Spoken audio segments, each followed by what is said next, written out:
So in case you missed it, you might have heard there's a little controversy going around with many claiming that the Olympics have allowed a man to compete in women's boxing. And of course, radical feminists like J.K. Rowling did as they always do and decided to use this as an opportunity to attack men. Specifically, men's rights activists, claiming it's their fault these things happen and that they concocted this whole plan so they could run around beating up women. It's disgusting, to say the least, that they resort to this stuff, and it shows again that feminism isn't driven by equality, but hate. Hatred of men and women, because it's an outright lie. MRAs have long pointed out the unfairness of allowing trans women to compete in women's sports, only to be accused of being anti-trans or anti-gay simply for pointing out the scientific fact that those born male have, amongst other things, an advantage in size and strength and will always have that advantage. The reality is that it is feminism, good or bad, that has long linked arms with the trans movement and supported them being able to compete in women's sports, not those who speak out on behalf of men's issues. Now, whether you agree or disagree with that isn't the point. The point is that once again, we see how feminists like Rowling, not to mention the media, have literally lied and misrepresented the facts to further their misandrist agenda, showing they'll stoop to any level to push their bigoted agenda, including attacking and potentially throwing under the bus a fellow woman. Facts are irrelevant to them.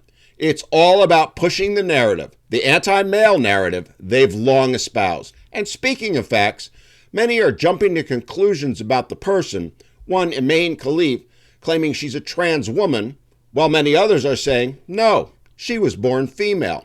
Well, I took the time to do a little research, something 99% of the people screaming online will never do. And here's what I found, based on a few unbiased resources and data that I was able to look up. Khalif is not legally or technically a man. She was born a female and has always boxed as a female. Always. In fact, she boxed as a female in the 2020 Tokyo Olympics and lost. Funny how no one is mentioning that little tidbit when they're running around bashing and blaming men. The controversy that exists is due to one failed test by a committee that has since been, at best, called into question and outright discredited by most. She may have high levels of testosterone, but it appears she was born that way. And I'll add, as someone who has been a strength and conditioning coach and competed in powerlifting, it wouldn't shock me at all to find out she's juicing. I'm not saying it's a fact she is, but let's just say the signs are there. But if indeed that is the case, that doesn't make her a man or trans.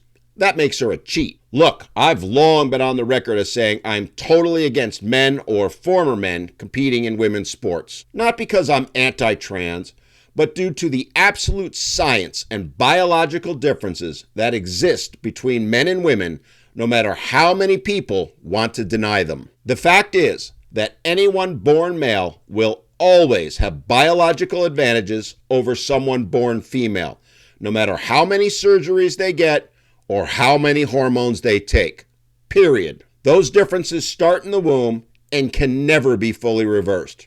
DNA is DNA, and there's no changing it. But that isn't part of the discussion. In fact, none of what I'm saying is. Instead of saying we must know the facts before leaping to conclusions, or as many are doing, trying to twist their so-called facts to further an anti-male agenda, people are rushing to judgment. They're using this as an opportunity to once again blame men, all men, for something they literally had nothing to do with. The truth of the matter is, time will tell whether or not Khalif is trans or not, but based on what I've found as I'm filming, she's not. Yes, she does look somewhat manly, whatever that means, and I wouldn't be surprised in the least to find out she's juicing, as I said. But she is not physically built like a man. Add to it the Italian woman she was boxing against, and no one wants to talk about this.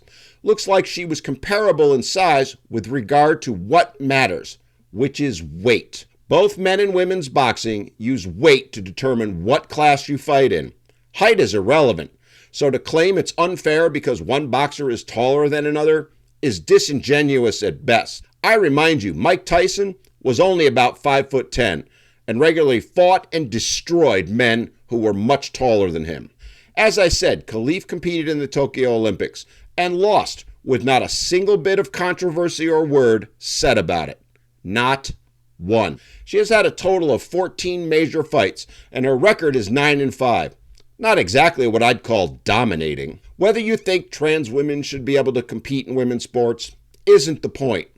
Whatever your position is, so be it. I've stated mine. But to try and use this to attack men, and specifically those who speak out on behalf of men and boys and the issues they face, claiming they want to go around beating up women, is nothing short of evil. It shows yet again how feminism will twist and manipulate anything to further its agenda, an agenda of hate.